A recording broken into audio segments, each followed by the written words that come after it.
নমস্কার বন্ধুরা, আমি আজকে কাঁচা পেঁপে দিয়ে আপনাদের দারুণ স্বাদের একটা রেসিপি করে দেখাবো।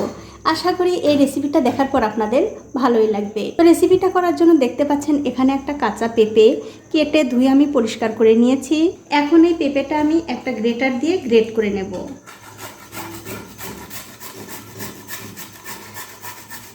আপনারা চাইলে কিন্তু বটি দিয়েও একদম ঝুরো ঝুরো করে কেটে নিতে পারেন। আর আমার এই ছোট্ট চ্যানেলটি যারা সাবস্ক্রাইব করেছেন তাদেরকে অনেক ধন্যবাদ, আর যারা সাবস্ক্রাইব করেননি তাদেরকে সাবস্ক্রাইব করে নেওয়ার অনুরোধ রইল। যে সকল বন্ধুরা আমার এই রেসিপিটা ফেসবুক থেকে দেখছেন তাদের কাছে আমার একটাই অনুরোধ, অবশ্যই আমার এই পেজটিকে ফলো করে দেবেন, তাহলে যখনই আমি নতুন কোনো ভিডিও নিয়ে আসব সবার আগেই কিন্তু আপনিই দেখতে পাবেন। আর এই একই রকম করে কিন্তু সবগুলো পেঁপেই গ্রেট করে নিতে হবে। তো দেখুন পেঁপেগুলো কিন্তু আমি গ্রেট করে নিয়েছি, তবে আমি সবটুকু পেঁপে দিইনি, শুধু 2 টুকরো পেঁপে নিয়েছি।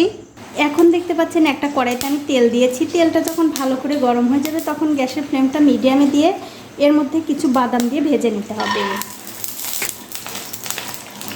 দেখুন বাদামগুলো কিন্তু আমি ভালো করে ভেজে নিয়েছি। এখন এই বাদামগুলো আমি তুলে নিচ্ছি। তুলে নেবার পর ওই তেলের মধ্যে দিয়ে দিচ্ছি একটু কালো জিরা, 3-4টে কাঁচা লঙ্কা, আর দিয়ে দেবো একটা পেঁয়াজ কুচি। এবারে তেলের সঙ্গে এই পেঁয়াজটা একটুখানি ভেজে নিতে হবে। দেখুন পেঁয়াজগুলো কিন্তু আমি সামান্য একটু ভেজে নিয়েছি।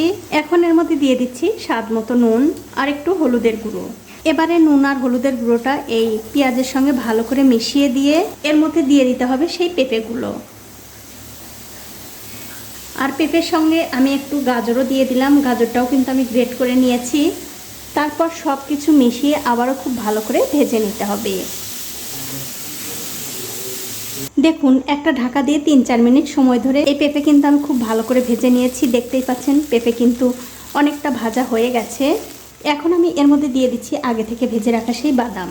এবারে বাদাম দিয়ে এই পেঁপের সঙ্গে ভালো করে মিশিয়ে দিয়ে আরও 3 থেকে 4 মিনিট আমি খুব ভালো করে ভেজে নেব। দেখুন আবারও 3-4 মিনিট সময় ধরে এই পেঁপে কিন্তু আমি খুব ভালো করে ভেজে নিয়েছি। দেখতেই পাচ্ছেন পেঁপে ভাজা হয়ে গেছে। এবারে গ্যাসের ফ্লেমটা বন্ধ করে দিয়ে আপনারা গরম গরম ভাতের সঙ্গে খেতে পারেন। খেতে কিন্তু বন্ধুরা দুর্দান্ত হয়। তো বন্ধুরা আমার আজকের এই পেঁপে ভাজার রেসিপিটা আপনাদের কেমন লেগেছে? যদি ভালো লেগেই থাকে অবশ্যই একটা লাইক, কমেন্ট আর শেয়ার করতে ভুলবেন না।